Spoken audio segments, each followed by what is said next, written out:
It started with a silence so unnatural, the people of Culiacán still talk about it as if the city itself was holding its breath. A Thursday afternoon that should have been like any other, heat rising off the pavement, kids walking home from school, engines rumbling across the intersections, slowly, almost eerily, went still. Not a storm. Not an earthquake. Just a quiet that felt wrong. A quiet that felt orchestrated. And before anyone understood why, before a single alarm could sound, before the first message hit social media, the city snapped. Fire erupted on the edges of the horizon.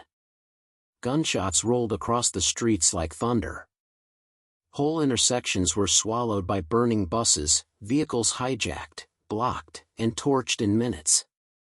The kind of destruction no city prepares for. The kind no human brain can process until it's already too late. People ran without direction. Others locked their doors and prayed.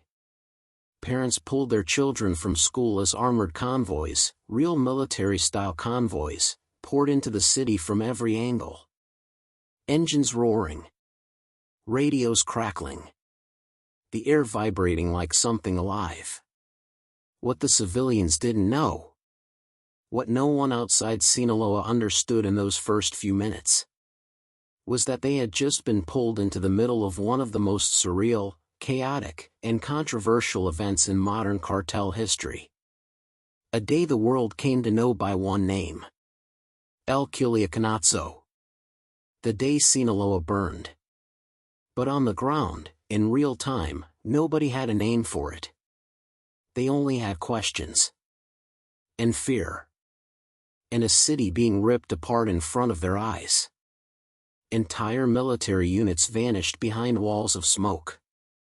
Helicopters circled overhead, then disappeared into the haze as if swallowed by the chaos.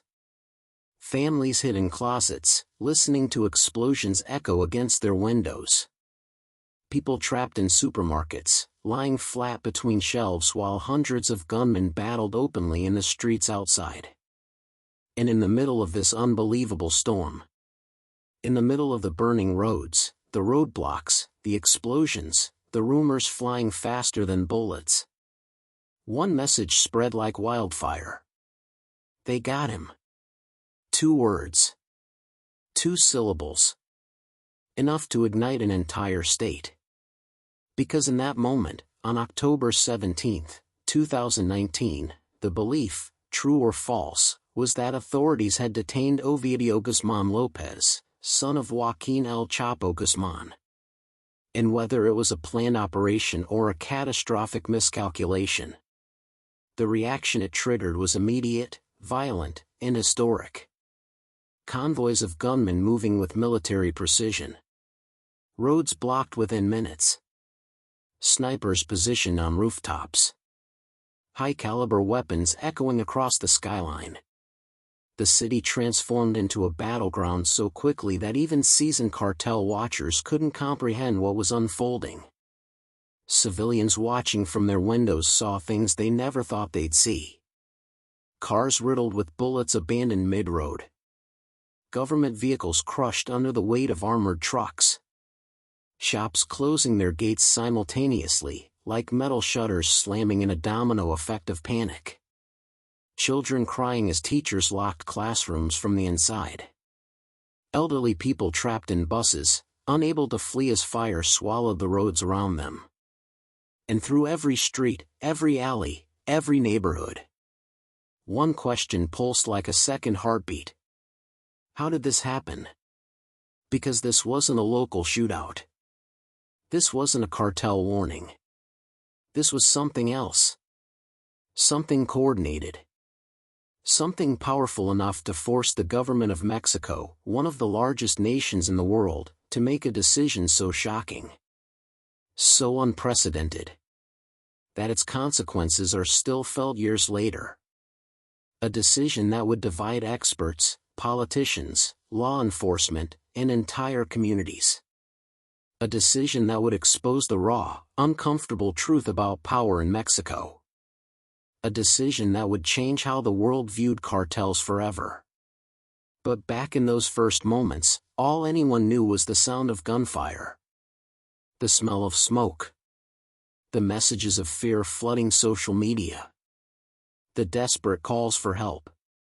And the sight of a city collapsing in real time. This wasn't a war fought in the shadows. This wasn't whispers behind closed doors. This was public. Explosive. Unavoidable. A battle where the world watched in disbelief as a cartel brought a city to its knees in broad daylight, and forced a government to its breaking point. This is the story they tried to bury beneath official statements, edited footage, and political speeches. The story behind the questions nobody wanted to answer. The story of who truly held power that day. And why the truth matters now more than ever. This is the day Sinaloa burned, what they don't want you to know about the cartel war. And to understand how the city reached this breaking point. How an entire state could be engulfed in flames in less than an hour. You have to go back. Before the first gunshot.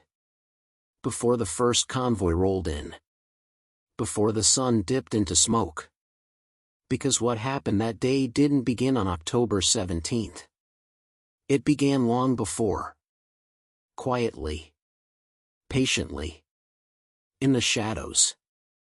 To understand what happened on the day Sinaloa burned, you have to begin in the quiet days before the chaos. Because nothing about that Thursday afternoon was accidental. Nothing about it was sudden. It was the final spark of a pressure that had been building for years, slowly, silently, like a fault line beneath the city. Culiacán is not a place where silence is taken lightly. The city has its own rhythm, a rhythm shaped by tradition, by family, by history, and, undeniably, by power. Not just political power, but the kind that moves quietly through ranches, neighborhoods, valleys, and mountain roads. Power that is unspoken, yet understood by everyone. In the days before the chaos, that rhythm changed. Not enough for anyone to raise an alarm. Just enough for those who paid attention to feel something strange beneath the surface. Truck convoys that normally moved at night began traveling earlier, slipping through main roads instead of back routes. Certain businesses started closing earlier just in case. Neighborhoods that were usually alive with noise felt muted, as if something had pressed pause on the city. People whispered about unfamiliar vehicles, the kind with dark tint, the kind that never lingered, the kind that passed by with purpose. Conversations died mid-sentence when those engines rolled by. Even the dogs, locals would later say, seemed uneasy. But what truly signaled that something was brewing was the sudden appearance of men who weren't supposed to be there. Not soldiers. Not police. Not even the usual cartel presence. These were men who looked out of place. Too alert, too disciplined, too tense. They didn't speak. They didn't greet. They just watched. And when they watched, people lowered their eyes. Because in Sinaloa, attention is a language. And these men were speaking loudly without saying a word. Meanwhile, far from the streets, in rooms the public would never see, decisions were being weighed. Plans drawn, erased, rewritten. Calls were made. Positions shifted. Lines of loyalty blurred in a way that only happens when something big is coming. Authorities, quietly, discreetly, began moving pieces into place. Unmarked vehicles parked near strategic points. Intelligence teams tapped into local chatter. Federal units received instructions that were vague, confusing, or incomplete. Something was coming. Something significant. But almost no one knew exactly what. And then, there were the disappearances. A few faces, known only in certain circles, stopped appearing in their usual spots. A whisper spread through back channels, someone had been taken. Someone important. Someone connected to a bloodline that carried weight. No details. Just tension. And in cartel-run territories, tension is a warning more powerful than any official announcement. Families avoided long drives. Restaurants emptied earlier. Parents kept their kids close. People who normally lived without fear suddenly locked their doors with trembling hands. It felt like the air was thickening. Like the city was breathing differently. Like danger was already here, only waiting for permission to reveal itself. Even those who didn't understand cartel politics could feel the shift. Taxi drivers talked about strange checkpoints appearing and disappearing in the blink of an eye. Store owners noticed customers buying groceries in bulk, as if preparing for a storm. Teachers reported distracted students, kids who said their parents told them to come straight home after class. Something was closing in. And behind all this unease, behind the quiet movements, the whispered rumors, the shifting alliances, was a decision that would soon ignite a firestorm. An operation. A name on a target list. A plan that some believed could change the balance of power in Mexico. A plan that others feared would unleash consequences no one could control. And caught in the center of all this was a young man whose last name carried both a legacy and a curse. A man whose capture had been attempted before. A man whose freedom guaranteed stability for some. And danger for others. A man whose existence alone was enough to turn Culiacán into a war zone the moment someone made the wrong move. But no one in the city knew how close that moment was. Not yet. Because while families ate dinner, while students finished homework, while people went about their daily lives, authorities were positioning themselves for an operation they believed they could control. They believed they were prepared. They believed they understood what would happen. But they didn't. Because Sinaloa is not a place where simple actions lead to simple outcomes. It is a place where every movement echoes back through decades of history. A place where alliances can shift faster than a bullet. A place where underestimating the reaction of a cartel dynasty is not a mistake. It is a catastrophe. And on that quiet afternoon, just hours before the city erupted, all the signs were there. The silence. The strange vehicles. The restless whispers. The sudden disappearances. The fear in the voices of people who were normally fearless. Culiacán wasn't calm. It was charging. Like a wire slowly heating. Like a few inches from its flame. Like a sleeping giant beginning to open its eyes. Because something had already been set in motion. A single decision, made behind closed doors, was about to collide with the most powerful cartel response the city had ever seen. A decision that would push Culiacán to the edge. A decision that would reveal who truly held power in Sinaloa. A decision that would drag the entire city into a battle it never asked for. And it all began with a target. A name. A moment. And a door that opened when it should have stayed shut. Transition to next section. To understand how that single decision lit the first spark, we need to go to the moment where everything changed. The moment the trigger was pulled. To understand how the fuse finally ignited, you must look at the moment everything quietly shifted. Not the gunfire. Not the explosions. Not the chaos everyone saw later online. But the decision that set the entire chain reaction in motion. A decision made hours, perhaps even days, before the city burned. And it began with one operation. One target. One name whispered more like a warning than an objective. Ovidio Guzman Lopez. At first, it was only a rumor swirling inside law enforcement circles, bouncing between federal units and whispered inside secure rooms. A few officers noticed unusual orders appearing in their briefings. Requests for movement. Requests for readiness. Requests for secrecy. Nothing explicit. No clear mission statement. Just a subtle push. Like pieces on a chessboard being moved into place before anyone explained what game was being played. But inside certain neighborhoods, something else happened. Something subtle, yet unmistakable. Lookouts, those silent shadows perched on rooftops and street corners, began watching more closely. Motorcycles moved through the city with unusual urgency. Encrypted messages traveled back and forth across private radio frequencies. Something wasn't right. Something was coming. Even local soldiers felt it. Men who were used to danger. Men who lived in the crossfire between state authority and cartel control began to sense the pressure rising. They checked their weapons twice. They stood a little straighter.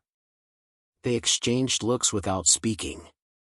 Because in Sinaloa, experienced men don't need explanations. They can feel when a storm is forming. Long before anyone sees it. But the storm didn't begin with a gunshot. It began with a miscalculation. Public sources later reported that authorities believed they had the element of surprise. They believed they could move quickly, silently, efficiently. In and out before anyone understood what had happened. But in Sinaloa, surprise is never guaranteed. Power moves through invisible channels. Information flows through cracks no one can seal. And in the hours before the operation, someone, somewhere, heard something they weren't supposed to. A whisper. A name. A plan. A betrayal. A leak. A miscommunication. No one knows. No one admits it. But the effect was undeniable. Because by the time the operation began, the city was no longer asleep. It was listening. Officials gathered intel suggesting Ovidio was inside a specific residence in a quiet neighborhood, one of those unassuming places where danger hides beneath ordinary walls. A location that looked harmless from the outside. A place where no civilian would suspect anything. And then, quietly, without public warning, an arrest attempt began. It was a moment so delicate, so high risk, that a single misstep could fracture the balance of power in the entire region. And that misstep came fast. According to early reports, the team sent in wasn't prepared for the level of resistance they encountered. Whether the plan changed last minute, whether reinforcements were delayed, or whether the operation was rushed. Something was off. Something critical. The men surrounding the residence realized almost immediately that they were not alone. Someone had been tipped off. Someone had prepared. Gunfire didn't erupt right away. Not yet. But tension filled the air like electricity. Inside the city, civilians felt the shift without knowing why. Traffic slowed. Phones buzzed with vague warnings. Shops began quietly pulling down their metal shutters. Taxi drivers avoided certain streets without explanation. Even local schools sent early alerts urging parents to stay aware. It was as if the entire city had been pulled into a silent countdown. On the ground, officers approached the residence. What happened next unfolded quickly. Too quickly for anyone to process in real time. Reports state that Ovidio was found inside. Detained. Secured. A capture that should have ended the story before it began. But instead, it was the beginning of something far bigger. Because the moment word of that detention reached the wrong ears. Even before it was confirmed. Even before it could be controlled. The reaction was immediate. Phones lit up across Sinaloa. Radios crackled with urgency. Lookouts disappeared from rooftops. Convoys began forming like storm clouds on the horizon. Gunmen received orders that needed no explanation. Families were evacuated from certain houses. Armored vehicles rolled out of garages that no civilian ever sees. And while authorities believed they had completed the operation, they had actually triggered a response they never could have predicted. Because this wasn't just the detention of a single man. This was a challenge. A threat. A declaration. A message heard by one of the most powerful criminal organizations in the world. A message they refused to ignore. And within minutes, soldiers, civilians, officials, everyone felt something breaking.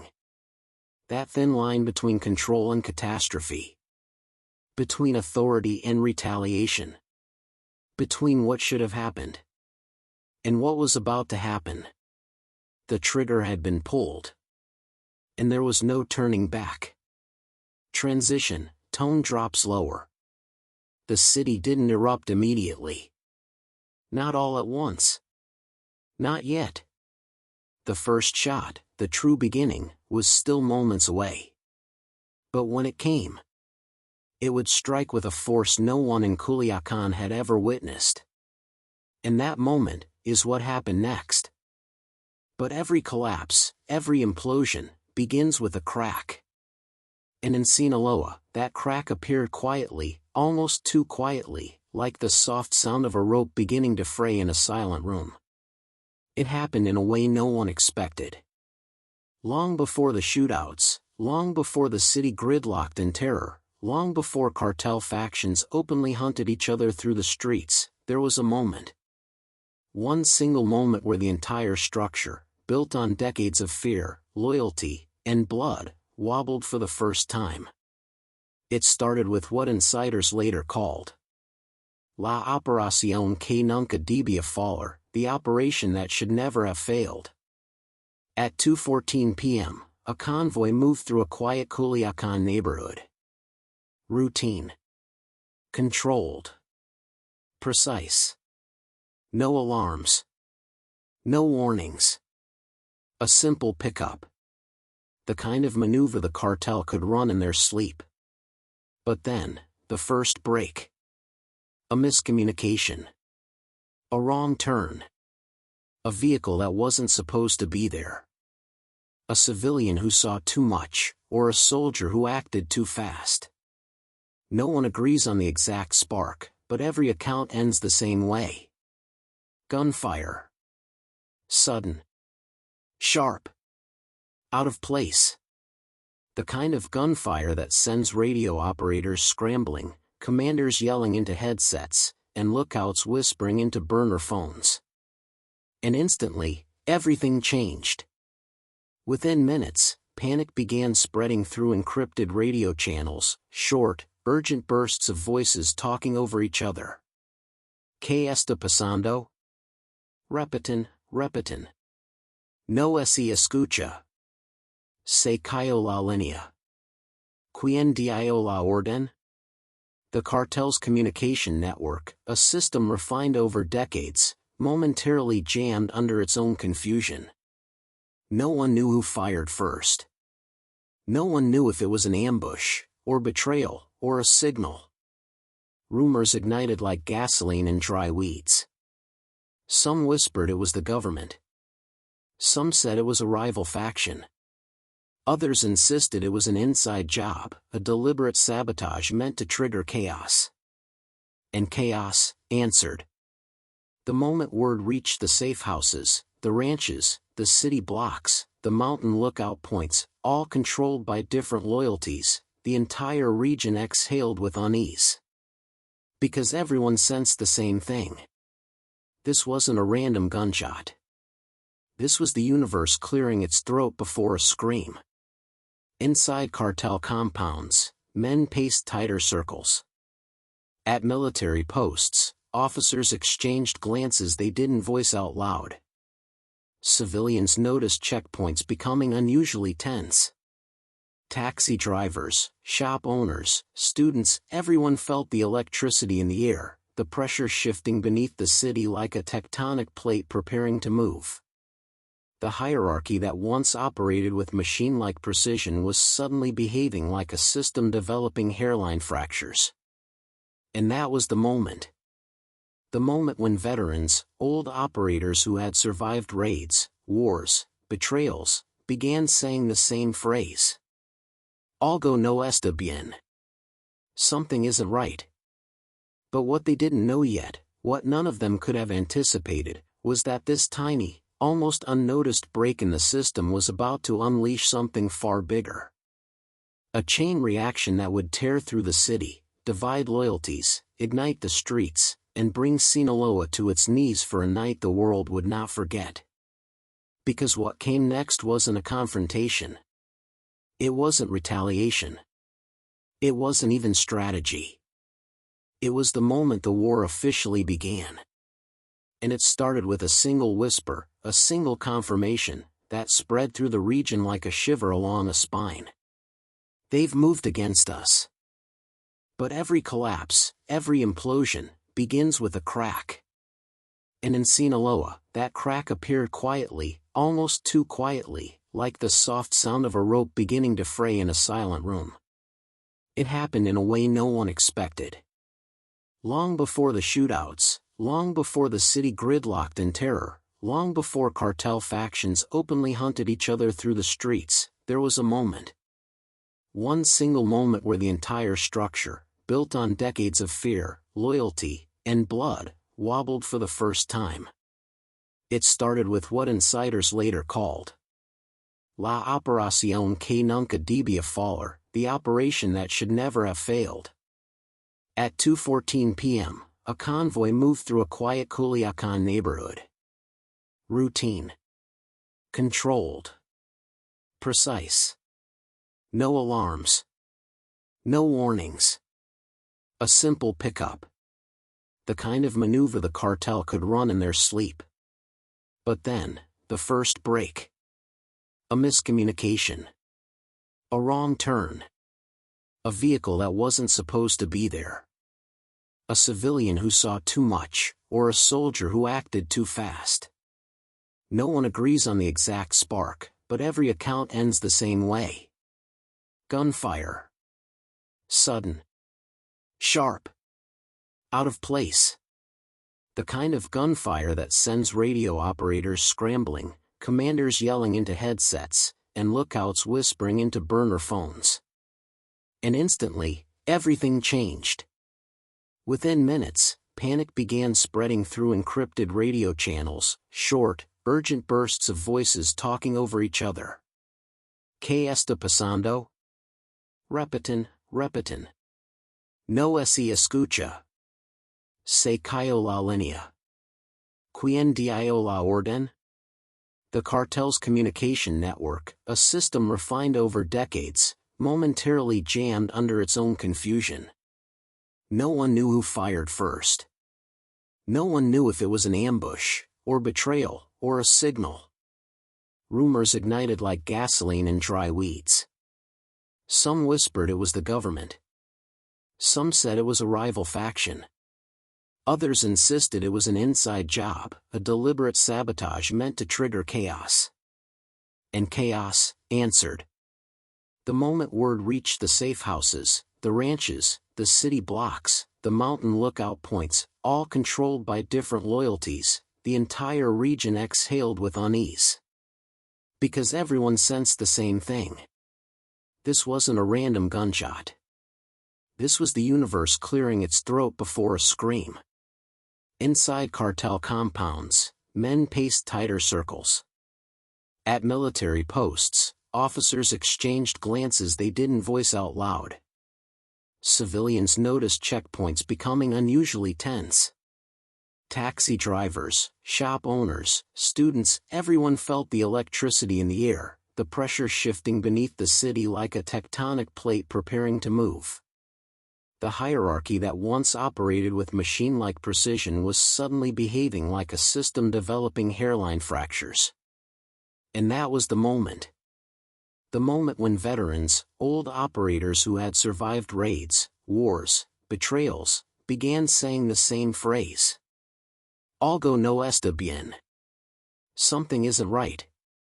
But what they didn't know yet, what none of them could have anticipated, was that this tiny, almost unnoticed break in the system was about to unleash something far bigger.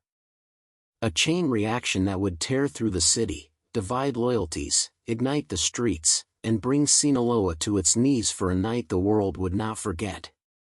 Because what came next wasn't a confrontation. It wasn't retaliation.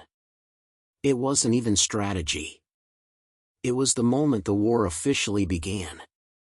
And it started with a single whisper, a single confirmation, that spread through the region like a shiver along a spine. They've moved against us. And then, as if every fear, suspicion, and whispered warning had finally snapped into reality, Sinaloa went silent. Not the silence of peace, but the silence that comes right before a city is swallowed whole. Because at 3:02 p.m., the first coordinated roadblock appeared. A truck, abandoned in the middle of the highway, its doors open, engine still running. Then another. And another. Within minutes, entire arteries of Culiacán were choked off like someone tightening a fist around the city's throat. This wasn't random. This wasn't panic. This was a siege, executed with military precision. Convoys moved in formation. Spotters positioned themselves on rooftops. Armed men took intersections with such synchronization that it looked rehearsed, because it was. Those who had lived in Sinaloa long enough recognized the signs immediately. Chapitos locking down their turf. Rancheros moving in from the outskirts. Veteran cells returning from the mountains. Groups that normally never appeared together now converged like different storm systems merging into a supercell. It wasn't one faction. It wasn't two. It was the entire network mobilizing, each for their own side, their own loyalties, their own version of justice. And like a dark ripple spreading across the map, the blockades multiplied. Pickup trucks dragged across roads. City buses set on fire. Tanker trucks parked sideways and abandoned. And then the videos started.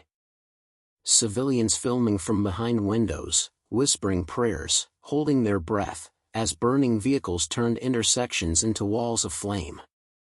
A mother clutching her child in a car seat. A taxi trapped between two blockades. Students hiding behind overturned tables in a convenience store. People flattening themselves on the ground as gunfire cracked in the distance. The city was no longer alive. It was occupied. Military officers, overwhelmed, scrambled to understand the scale of what was unfolding. But communications were breaking down. Radios that once buzzed with constant chatter were now filled with static, crossed channels, or chilling fragments of panicked voices.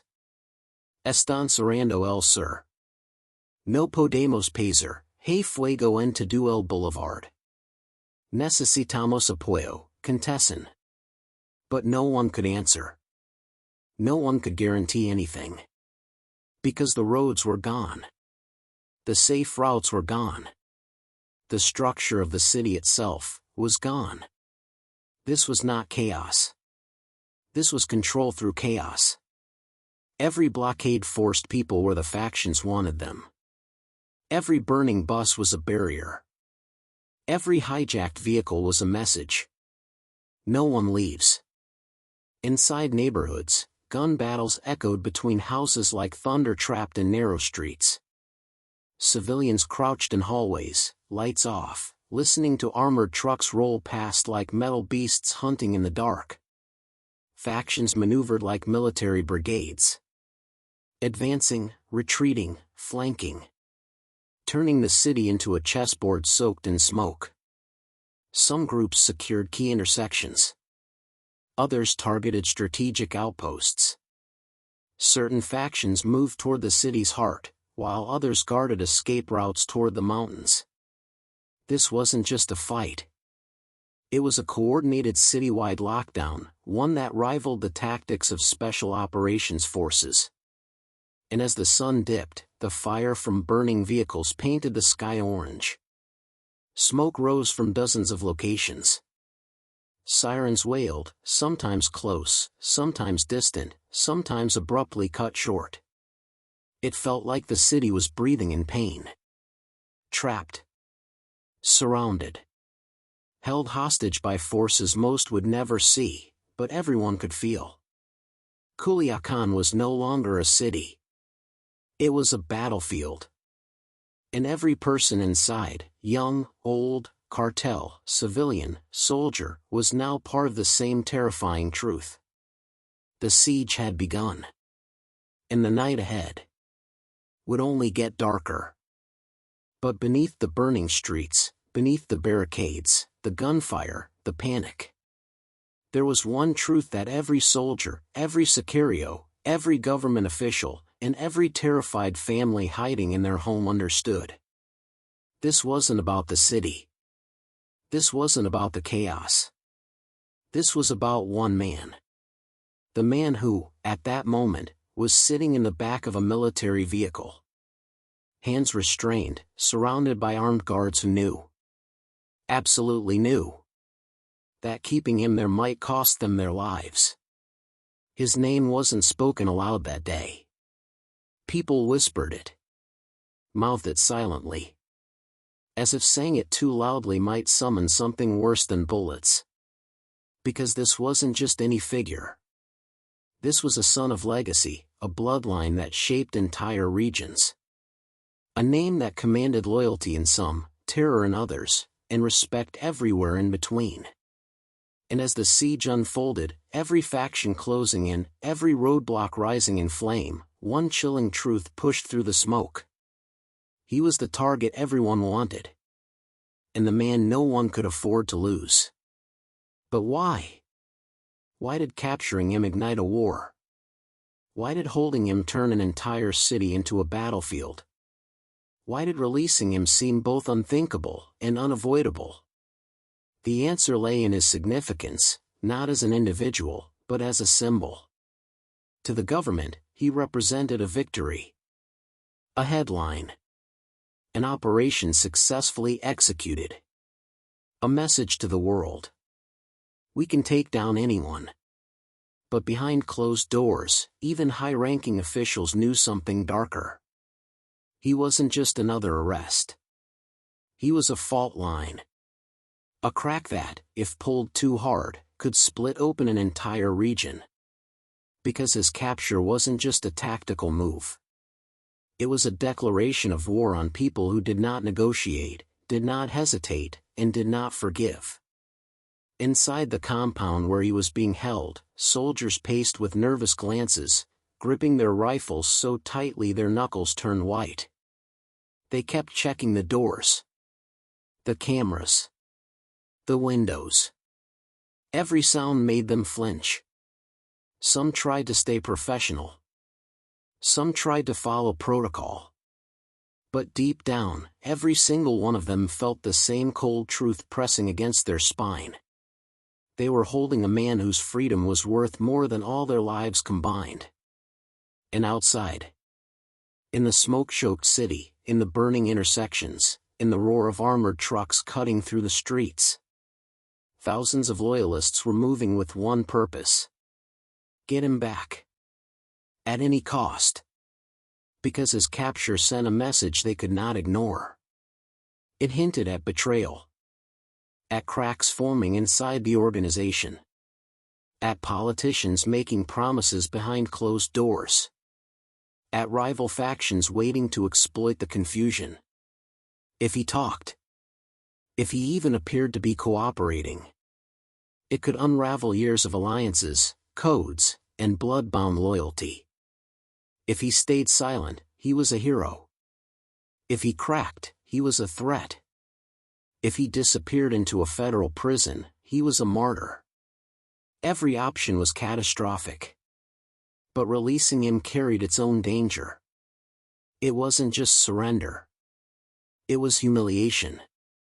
A public admission that the state had lost control so completely that it had no choice but to bow to the men outside with guns and armored trucks.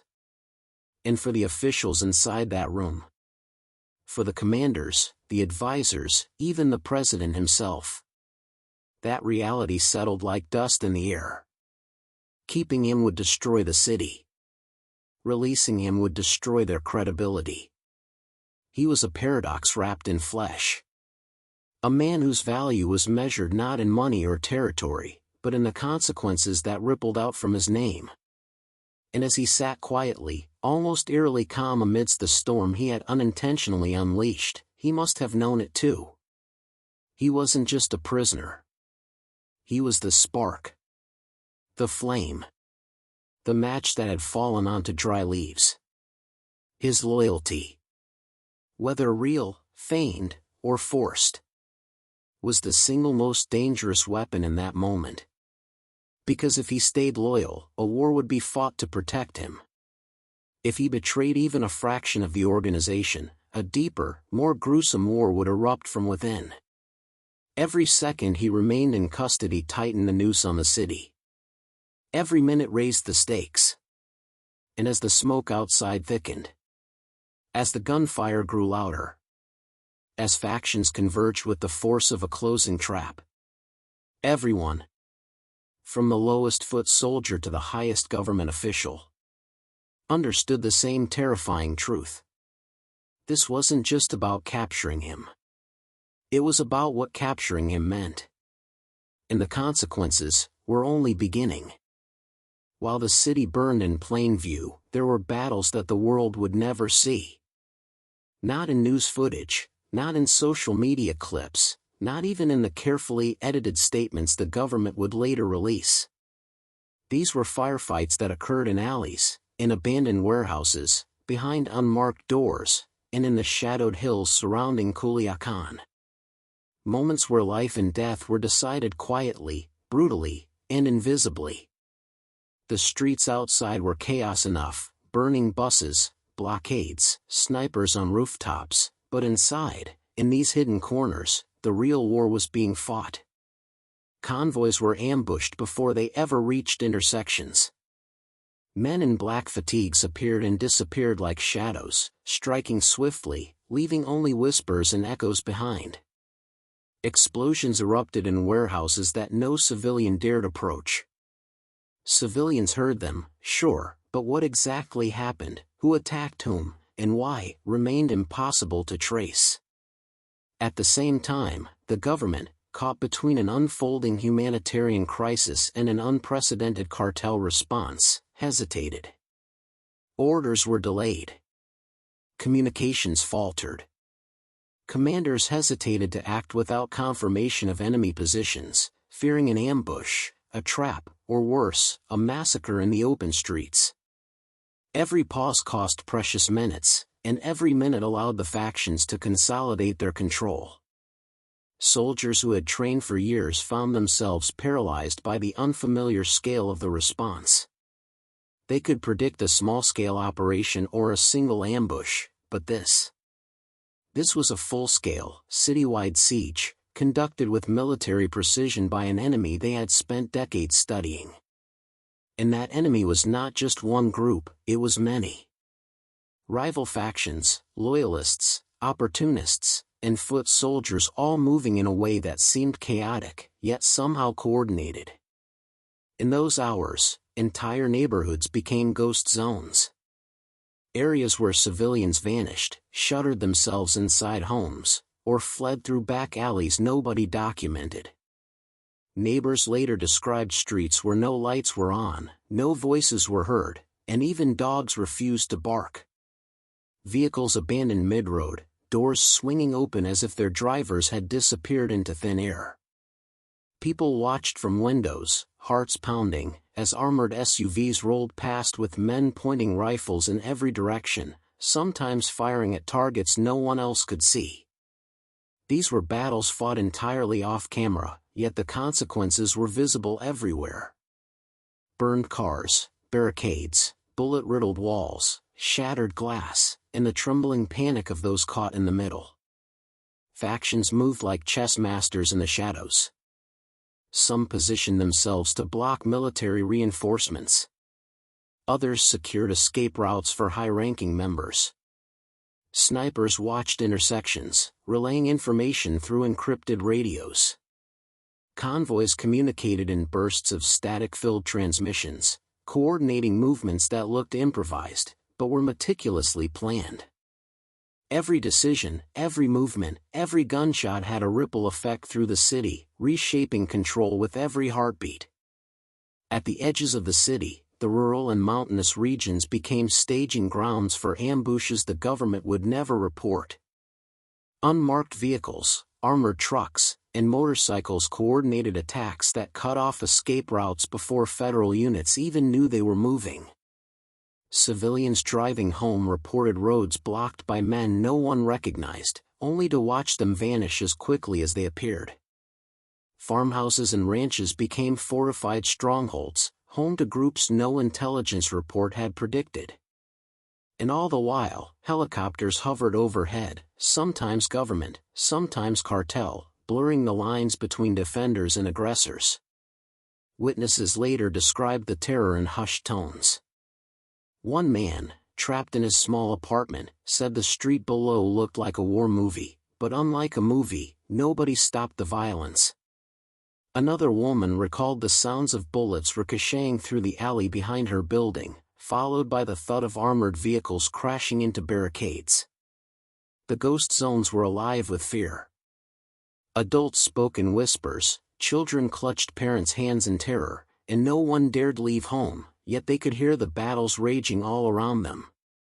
And in those moments, the lines between soldier, cartel member, and civilian blurred. Government forces hesitated to enter certain neighborhoods, fearful of ambushes or civilian casualties. Cartel forces used the hesitation to move like predators through the city, striking vulnerable points, reinforcing blockades, and ensuring that every inch of the city could be claimed or contested.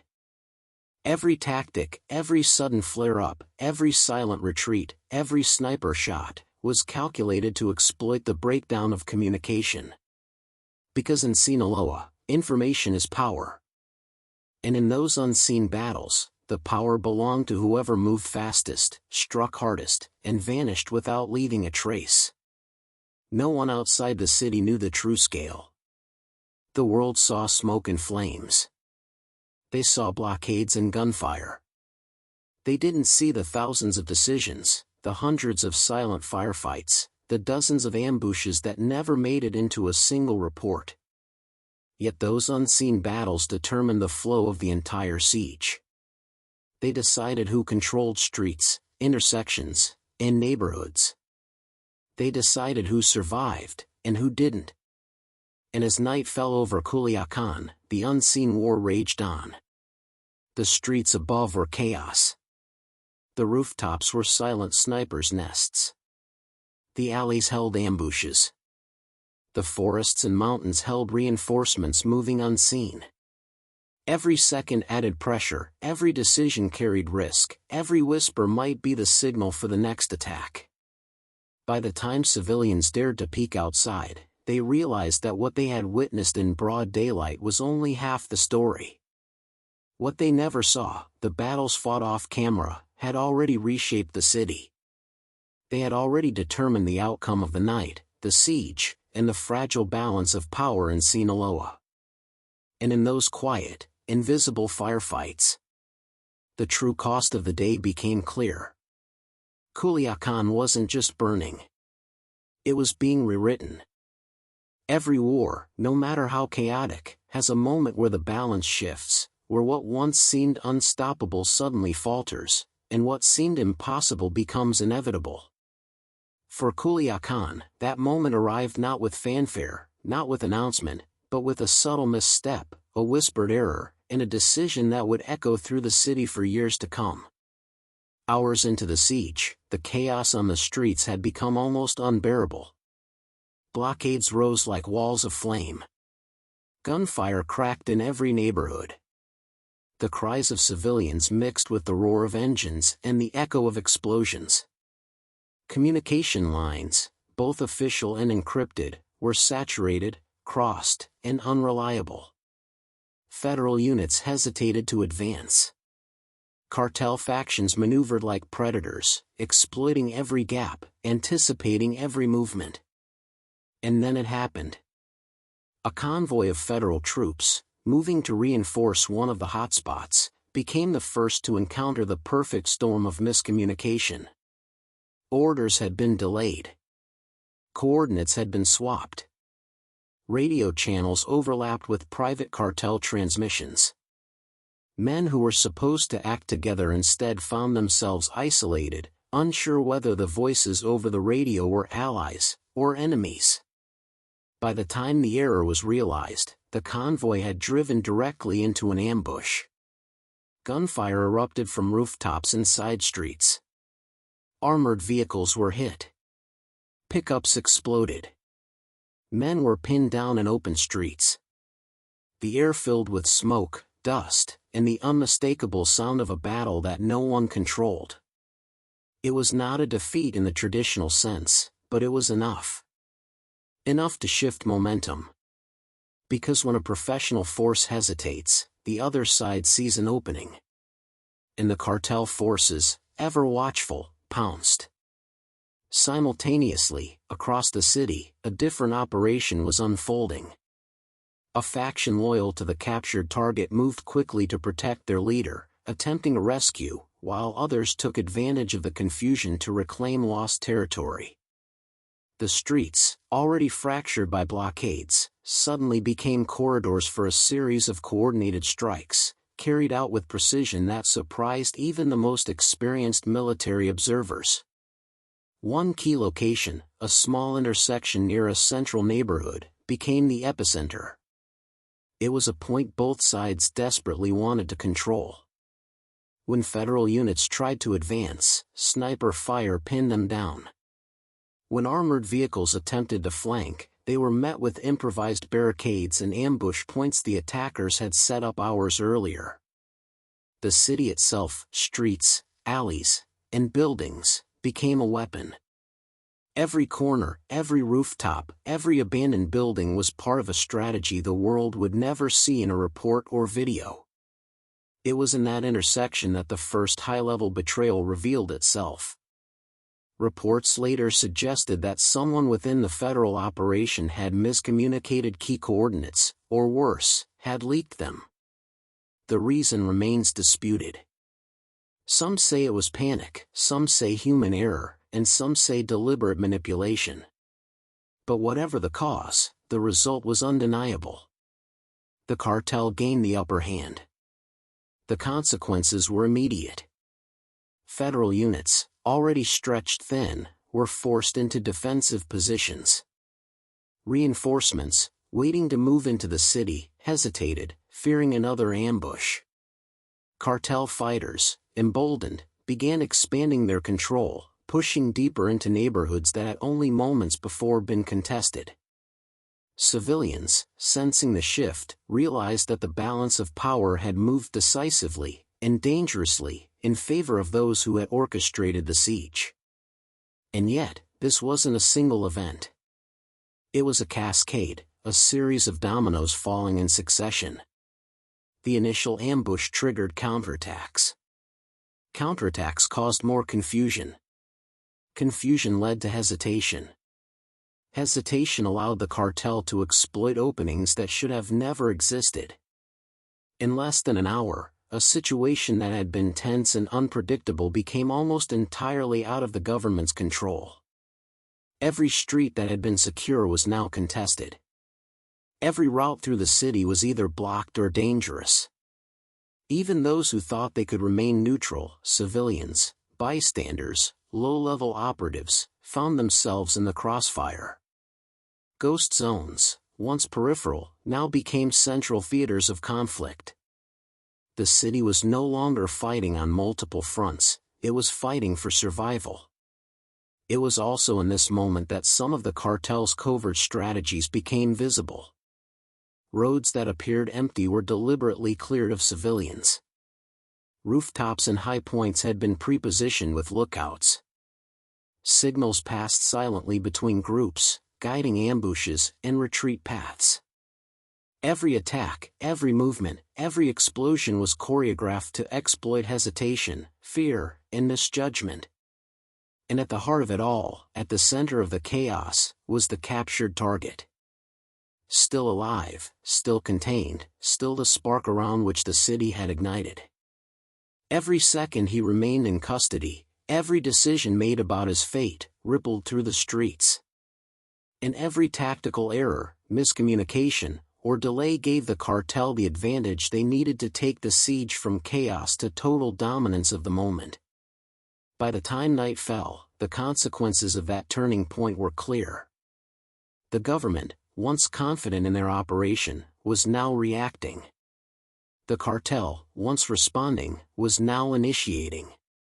Culiacán had become a city where every second mattered. Where hesitation could mean death. Where control was temporary, fragile, and fleeting. It was in that critical hour, that single turning point, that the course of the siege, and the future of Sinaloa, was decided. From that moment on, the government would never fully regain initiative. From that moment on, the city would burn under the weight of its invisible battles, the strategy of its hidden players, and the consequences of miscalculation. And from that moment on, the world would remember not just the flames, the gunfire, or the smoke, but the turning point that changed everything. Every war, no matter how chaotic, has a moment where the balance shifts, where what once seemed unstoppable suddenly falters, and what seemed impossible becomes inevitable. For Culiacán, that moment arrived not with fanfare, not with announcement, but with a subtle misstep, a whispered error, and a decision that would echo through the city for years to come. Hours into the siege, the chaos on the streets had become almost unbearable. Blockades rose like walls of flame. Gunfire cracked in every neighborhood. The cries of civilians mixed with the roar of engines and the echo of explosions. Communication lines, both official and encrypted, were saturated, crossed, and unreliable. Federal units hesitated to advance. Cartel factions maneuvered like predators, exploiting every gap, anticipating every movement. And then it happened. A convoy of federal troops, moving to reinforce one of the hotspots, became the first to encounter the perfect storm of miscommunication. Orders had been delayed. Coordinates had been swapped. Radio channels overlapped with private cartel transmissions. Men who were supposed to act together instead found themselves isolated, unsure whether the voices over the radio were allies or enemies. By the time the error was realized, the convoy had driven directly into an ambush. Gunfire erupted from rooftops and side streets. Armored vehicles were hit. Pickups exploded. Men were pinned down in open streets. The air filled with smoke, dust, and the unmistakable sound of a battle that no one controlled. It was not a defeat in the traditional sense, but it was enough. Enough to shift momentum. Because when a professional force hesitates, the other side sees an opening. And the cartel forces, ever watchful, pounced. Simultaneously, across the city, a different operation was unfolding. A faction loyal to the captured target moved quickly to protect their leader, attempting a rescue, while others took advantage of the confusion to reclaim lost territory. The streets, already fractured by blockades, suddenly became corridors for a series of coordinated strikes, carried out with precision that surprised even the most experienced military observers. One key location, a small intersection near a central neighborhood, became the epicenter. It was a point both sides desperately wanted to control. When federal units tried to advance, sniper fire pinned them down. When armored vehicles attempted to flank, they were met with improvised barricades and ambush points the attackers had set up hours earlier. The city itself, streets, alleys, and buildings, became a weapon. Every corner, every rooftop, every abandoned building was part of a strategy the world would never see in a report or video. It was in that intersection that the first high-level betrayal revealed itself. Reports later suggested that someone within the federal operation had miscommunicated key coordinates, or worse, had leaked them. The reason remains disputed. Some say it was panic, some say human error, and some say deliberate manipulation. But whatever the cause, the result was undeniable. The cartel gained the upper hand. The consequences were immediate. Federal units, already stretched thin, were forced into defensive positions. Reinforcements, waiting to move into the city, hesitated, fearing another ambush. Cartel fighters, emboldened, began expanding their control, pushing deeper into neighborhoods that had only moments before been contested. Civilians, sensing the shift, realized that the balance of power had moved decisively, and dangerously, in favor of those who had orchestrated the siege. And yet, this wasn't a single event. It was a cascade, a series of dominoes falling in succession. The initial ambush triggered counterattacks. Counterattacks caused more confusion. Confusion led to hesitation. Hesitation allowed the cartel to exploit openings that should have never existed. In less than an hour, a situation that had been tense and unpredictable became almost entirely out of the government's control. Every street that had been secure was now contested. Every route through the city was either blocked or dangerous. Even those who thought they could remain neutral, civilians, bystanders, low-level operatives, found themselves in the crossfire.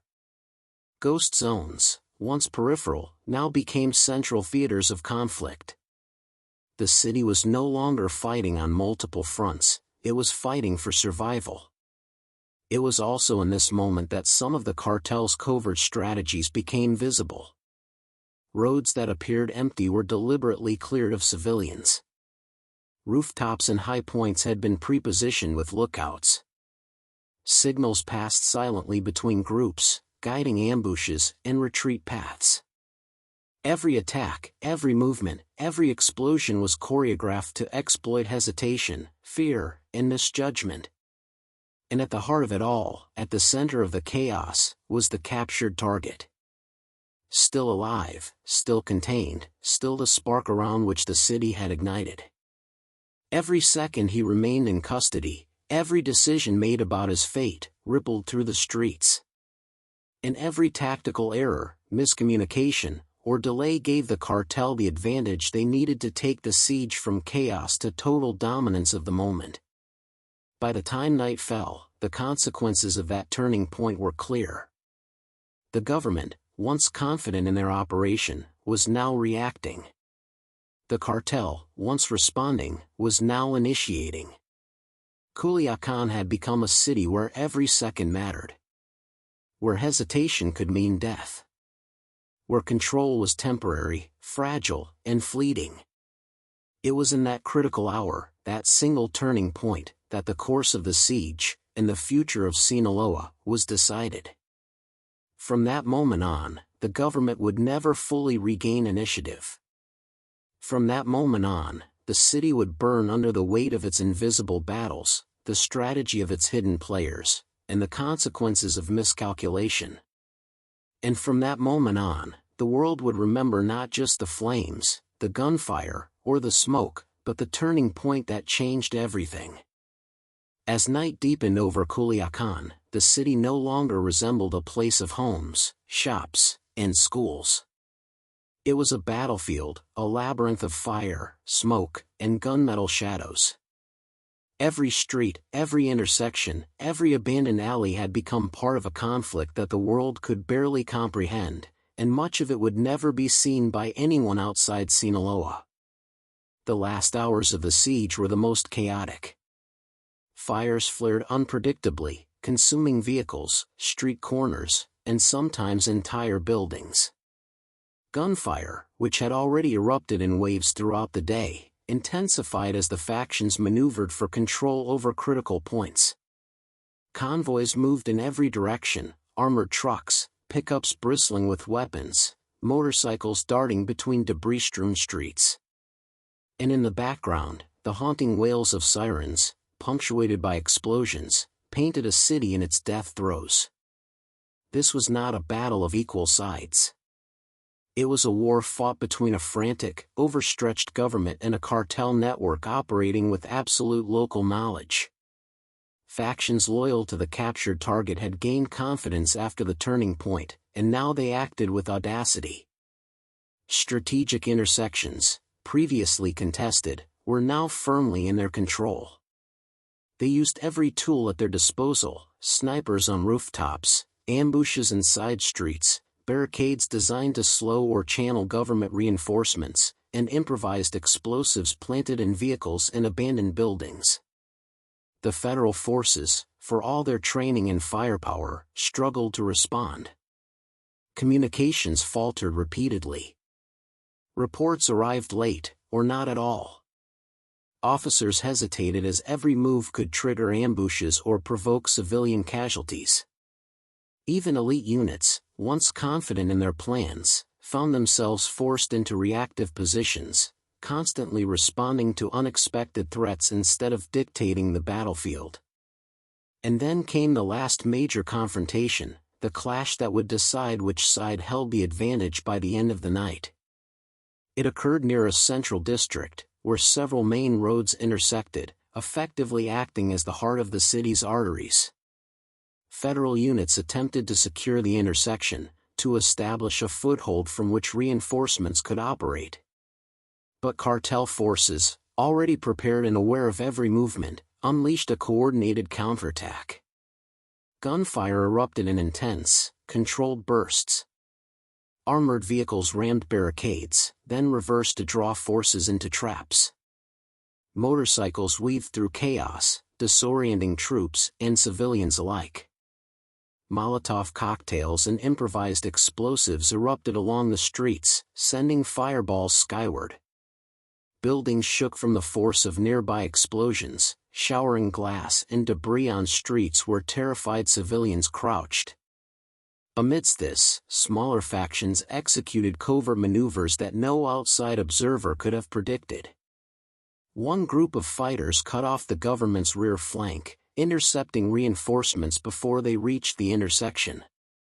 Another secured escape routes for high-value cartel members, ensuring that even if frontline fighters were captured or killed, their leaders would remain free. The tactical coordination, executed in real time, with precision and adaptability, was remarkable. It gave the impression of order within chaos, a ghost-like mastery of the battlefield. Civilians described the streets in ways that made outsiders question reality. One witness later recounted how entire avenues seemed deserted except for armored vehicles moving silently, punctuated by sudden bursts of gunfire. Another spoke of seeing men vanish behind walls of smoke, only to appear minutes later blocks away, attacking from directions no one had expected. These ghost zones became living weapons, spaces where civilians dared not enter, and where every sound or movement could be fatal. As the confrontation wore on, the momentum began to favor the cartel factions. The federal forces, exhausted and outmaneuvered, were forced to retreat in stages, consolidating in areas where they could regroup safely.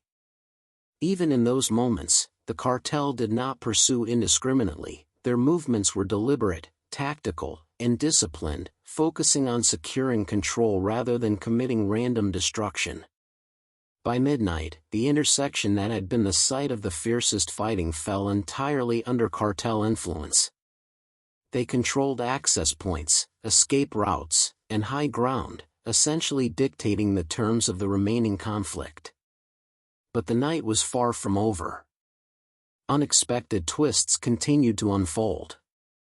Some cartel members were trapped or ambushed, resulting in casualties within their own ranks. High-value prisoners, previously under federal control, narrowly escaped due to coordination failures and a misstep by authorities. And in some neighborhoods, temporary alliances between rival factions dissolved violently, creating pockets of internal conflict. The violence ebbed and flowed unpredictably, a storm of action punctuated by brief, eerie lulls where only the smell of smoke and the distant echo of gunfire remained. Finally, as the first light of dawn approached, the fires that had consumed the city began to die down. Vehicles burned to their frames. Barricades, long obstructing passage, were partially cleared. Smoke lingered over the streets, turning the city into a surreal landscape of ash, charred metal, and shattered glass. The fighting slowed, not because the factions were defeated, but because their objectives had been achieved. The captured target had been released, or had escaped under the cover of night. The cartel had demonstrated their ability to dictate the outcome of a federal operation. And the government, exhausted and humiliated, had no choice but to withdraw and consolidate control over the remaining areas. Civilians emerged cautiously, surveying the devastation. Many described streets that seemed almost unrecognizable, burned vehicles, bullet-riddled walls, shattered storefronts, and the lingering acrid smell of smoke. The siege, though over in its physical sense, had left scars that would last for years, socially, politically, and psychologically. By sunrise, the city's rhythm had returned, slowly and painfully. But everyone knew one truth. Culiacán had survived, yes, but it had been rewritten. Control had shifted. Lessons had been learned. And the final hours of that day had proven what everyone had feared. In Sinaloa, power is never granted, it is taken. And the consequences of a misstep are measured in fire, blood, and chaos. When the first light of morning seeped into Culiacán, the city looked almost unrecognizable. Smoke still rose in thin gray streams from vehicles burned the night before. Charred barricades littered the streets. Bullet holes riddled walls, glass crunched underfoot, and the smell of gunpowder lingered like a stubborn shadow. For anyone waking that morning, the contrast was surreal. Just hours before, the city had been a battlefield. Now, in the quiet light of dawn, it appeared, almost deceptively, like nothing had happened. Except for the devastation, the destruction, and the lingering fear, everything seemed normal. And yet, everyone knew it wasn't. The streets told a story that official statements could not. Government spokespeople quickly released reassurances. Control has been restored. The city is safe. The situation is under authority. Television footage showed lines of uniformed officers walking down cleared streets, inspecting burned vehicles, and speaking calmly to camera crews. But the reality on the ground told a very different story. Civilians, emerging cautiously from their homes, described scenes of panic and horror. Neighbors whispered about friends and family who had disappeared in the chaos.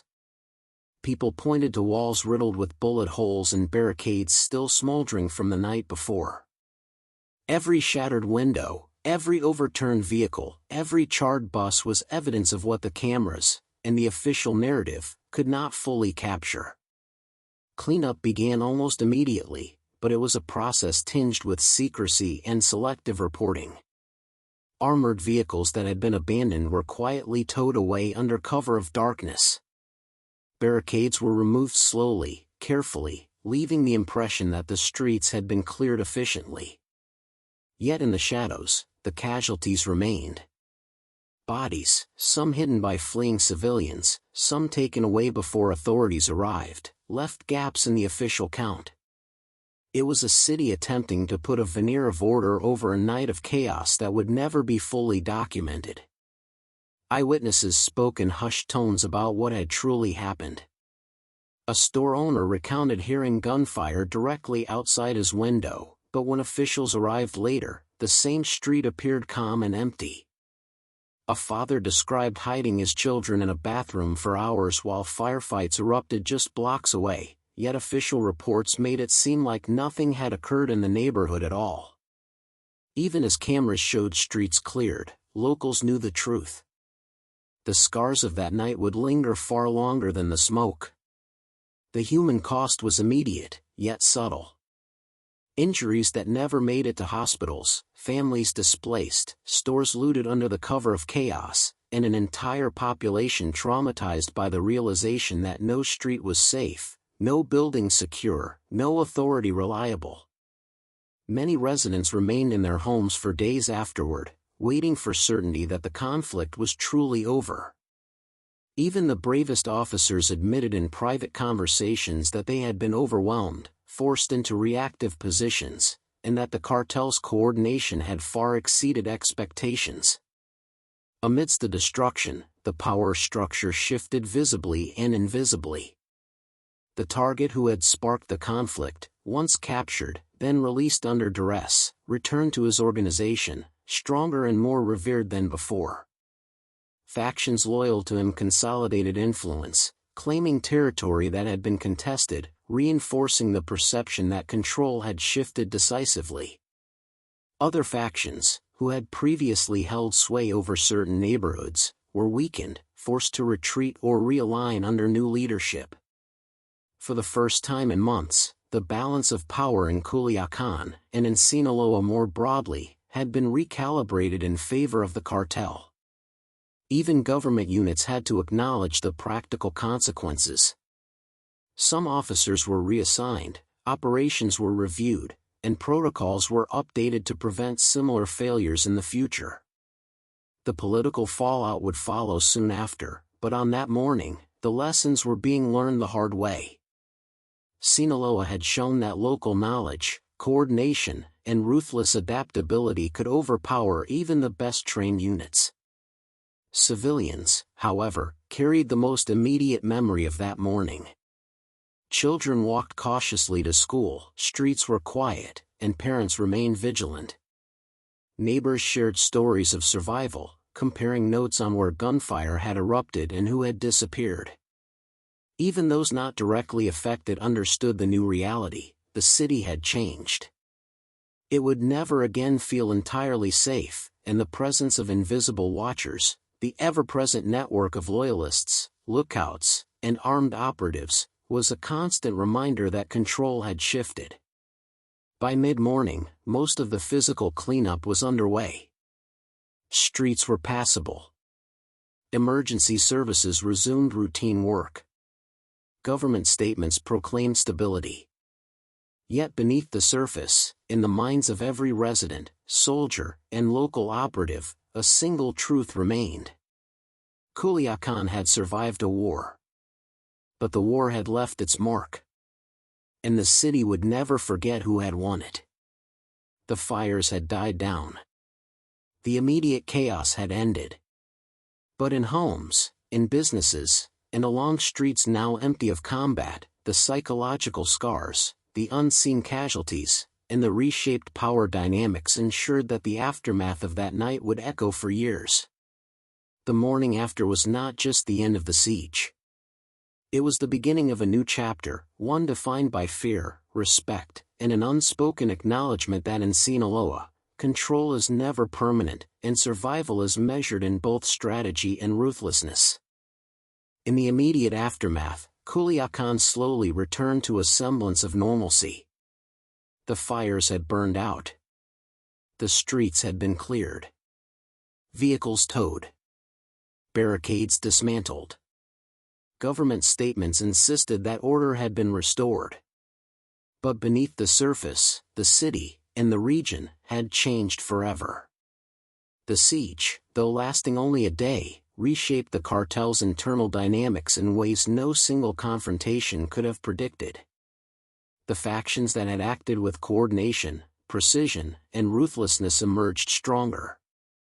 Alliances that had been shaky or opportunistic hardened into loyalty forged in the crucible of violence. Those who had hesitated, miscommunicated, or failed to act decisively found themselves sidelined or replaced. In Sinaloa, where power is currency, the outcome of one day rewrote the hierarchy. The man at the center of it all, the one whose capture and subsequent release sparked the chaos, cemented his influence. Loyalty toward him became a defining factor in who would lead, who would follow, and who would survive in the coming months. For rivals, the lesson was clear: any misstep, any hesitation, any perceived weakness could, and would, be exploited. For the community of cartel operatives, the message was equally unambiguous. Coordinated strategy, secrecy, and adaptability are the ultimate weapons. The long-term consequences for the region were profound. Supply routes, previously contested, had been claimed and fortified. Neighborhoods once considered neutral or loosely controlled now had clearly defined affiliations.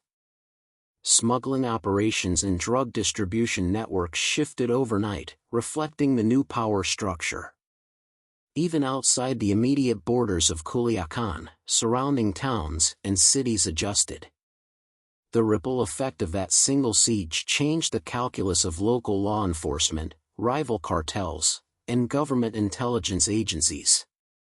Public perception also shifted.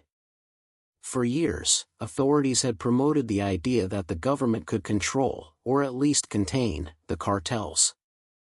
The events of that night shattered that illusion. Residents realized that even elite forces could be outmaneuvered in a city where local knowledge and loyalty mattered more than firepower. The siege of Sinaloa became more than a headline, it became a cautionary tale. It exposed the limitations of conventional strategies when facing an adversary embedded within the very fabric of the city. And beyond the immediate tactical implications, the siege revealed something deeper about the cartel system itself. It exposed a network that was not monolithic, but fluid. A structure built on loyalty, fear, and local intelligence. A hierarchy that could adapt, reallocate resources, and respond faster than even well-equipped government units. The chaos that unfolded did not result from poor planning, it emerged from a system designed to anticipate, absorb, and exploit confusion. It also highlighted the fragility of official narratives. While government statements promised control, residents and insiders knew the truth: the cartel's influence had not waned. In many ways, it had grown stronger. Power was not taken in the open, it was asserted in shadows, whispers, and calculated moves invisible to the cameras. The real story, as always, was never broadcast. It lived in the streets, in the homes of those who survived, and in the quiet calculations of those who had emerged victorious. For Sinaloa, the siege was a turning point. It became a reference point for every faction, every alliance, and every operation that followed. Lessons were learned, strategies adjusted, and hierarchies cemented. The city itself, its streets, neighborhoods, and infrastructure, became a map of control and influence, one that insiders would navigate for years to come.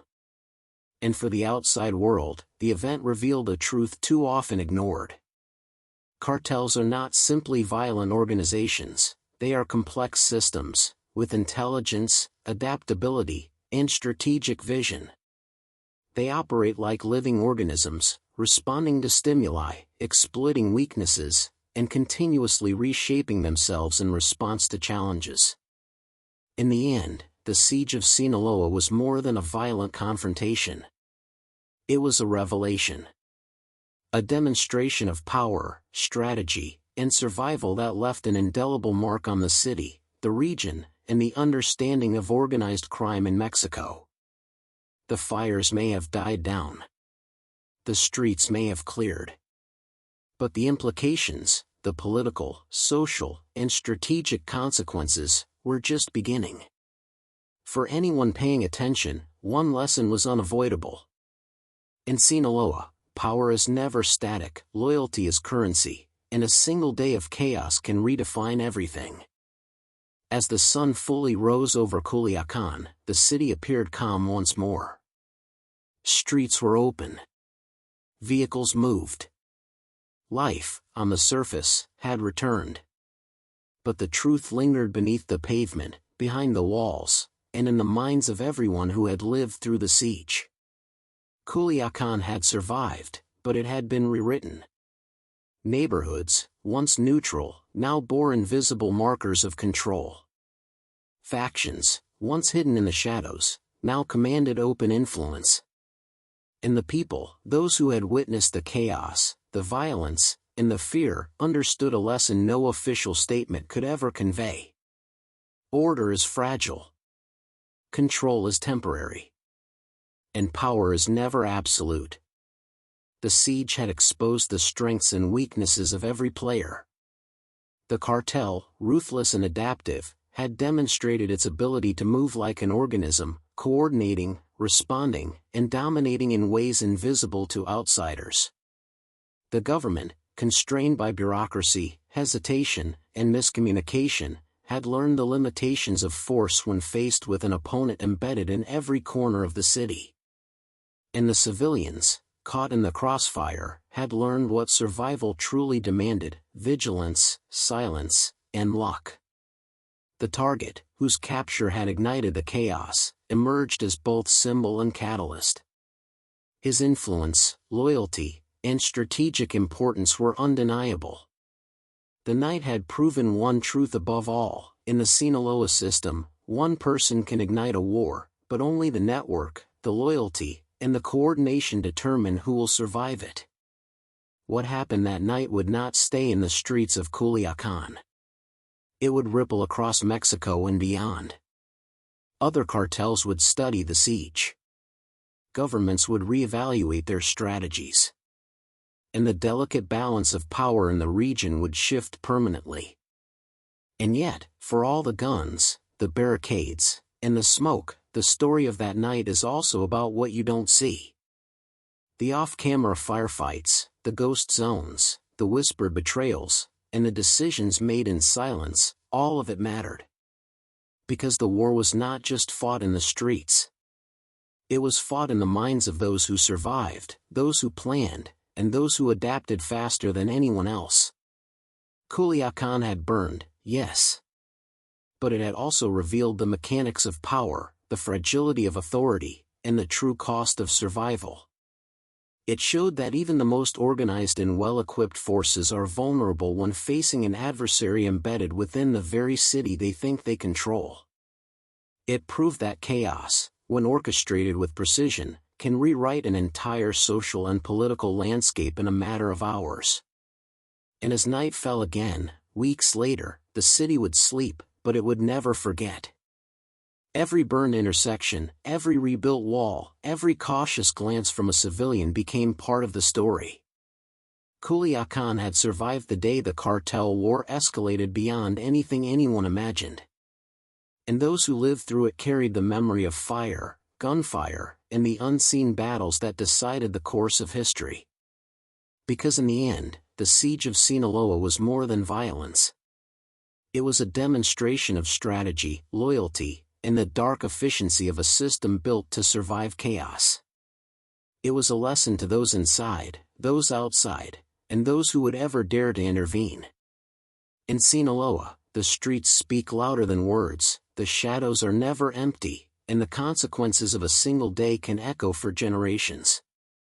And though the fires have long since died down, the memory of that night burns on. For the city, for the people, and for anyone who dares to understand the true cost of power in the world of cartels. The day Sinaloa burned will never be forgotten.